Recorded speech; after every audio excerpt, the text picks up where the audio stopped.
saveur divine. Cette bonne nouvelle du royaume sera prêchée dans le monde entier pour servir de témoignage à toutes les nations. Alors viendra la fin.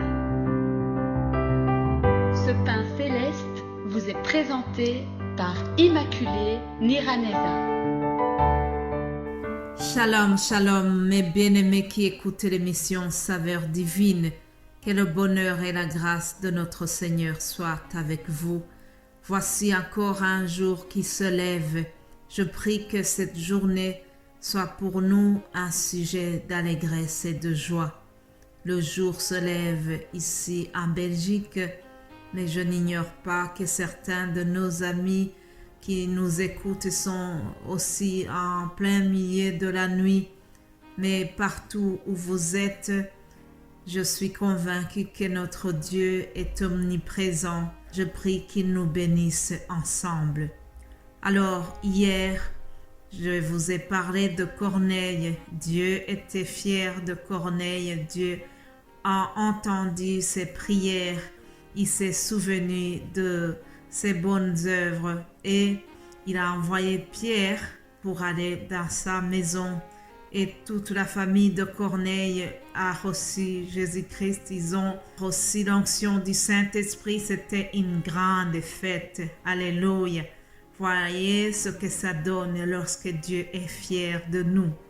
Aujourd'hui, je vois un autre personnage pour qui Dieu a donné un très bon témoignage. Il s'agit de Moïse. Lisons la parole de Dieu, Nombre 12. Je lis au nom de Jésus-Christ. Marie et Aaron parlèrent contre Moïse au sujet de la femme éthiopienne qu'il avait prise, car il avait pris une femme éthiopienne. Ils dirent, il c'est Marie et Aaron. Est-ce seulement par Moïse que l'Éternel parle? N'est-ce pas aussi par nous qu'il parle? Et l'Éternel l'entendit. Or Moïse était un homme fort patient, plus qu'aucun homme sur la terre.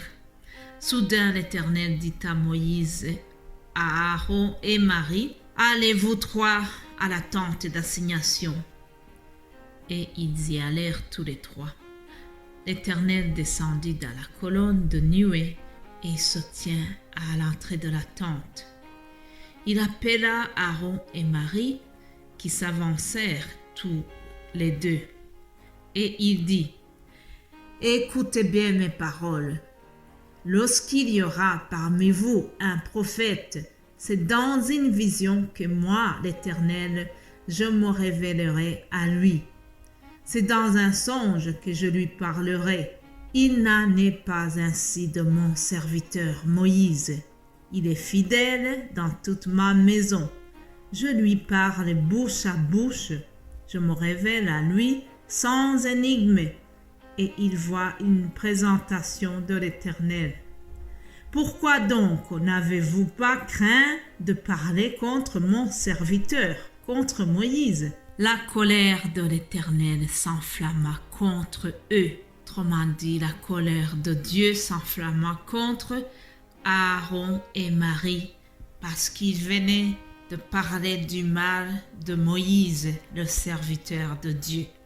Et Dieu a été fâché.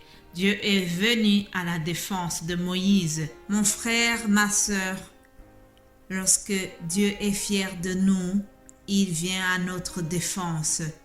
C'est ce qu'il a fait pour son serviteur Moïse.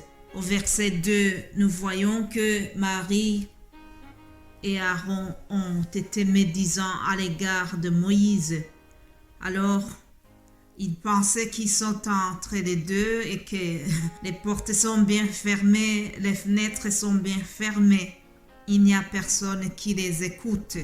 Et pourtant, Dieu qui est omniprésent, qui entend tout, Dieu qui est notre auditeur silencieux, il est toujours présent au milieu de nous. Il a écouté ce que Marie et Aaron ont parlé contre Moïse. Alors Dieu n'était pas content parce qu'ils ont été médisants. Première remarque, chers amis, attention à la médisance. Tu peux te dire, oui, je suis quelqu'un de correct, je ne vole pas, je n'ai jamais tué même une mouche, donc je suis quelqu'un de bien. Et pourtant, sans le savoir, tu passes ta vie à être médisante. Alors faisons attention, chers amis. La médisance, c'est quelque chose dont l'Éternel a horreur. Alors Aaron et Marie ont été médisants contre Moïse au sujet de deux choses. D'abord, sa femme. On lui reprochait d'avoir épousé une femme étrangère, une Éthiopienne. Deuxième chose, c'est que on se moquait de lui en disant Moïse prétend qu'il n'y a que lui qui parle à Dieu. Et nous aussi, il peut nous parler. Vous voyez, ils étaient un peu jaloux de la relation intime que Moïse avait avec Dieu. Alors ils se sont dit, celui-là pour qui il se prend, Dieu peut nous parler aussi. Chers amis, faisons attention. Dieu a entendu ce qu'ils parlaient entre eux, il a entendu leur médisance. Alors Dieu s'est levé pour venir à la défense de son serviteur. Verset 3, on nous dit, l'Éternel l'entendit. Oui, il entend tout, il voit tout, il est partout. Alors, chers amis, ne croyez pas que vous pouvez fuir loin de Dieu. Il est là, il entend tout, il voit tout. Et au verset 4, Dieu leur donne un ordre. Il leur a dit, allez vous trois, allez à la tente d'assignation. Je vais vous rencontrer là-bas. Alors une fois là-bas, l'Éternel s'est mis à la défense de son serviteur. J'aime vraiment comment Dieu vient à la défense de ses serviteurs, à la défense de ses enfants. Au verset 7, il donne la remarque aux deux là en leur disant, faites attention. Lorsqu'il y aura parmi vous un prophète, dans une vision que moi, l'Éternel, je me révélerai à lui, dans un songe que je lui parlerai. Autrement dit, Moïse a un privilège. Moïse est supérieur des autres parce que lui, je ne vais pas lui parler au travers les visions ou les songes, mais je lui parle directement. Il a quelque chose de plus. Autrement dit, il est en train de dire à ces deux-là qu'ils doivent faire très attention à Moïse. Dieu a fait des éloges, Dieu a témoigné lui-même. Il a fait un bon témoignage de son serviteur Moïse. Il dit, il n'en est pas ainsi de mon serviteur Moïse. Il est fidèle dans toute ma maison. Alléluia.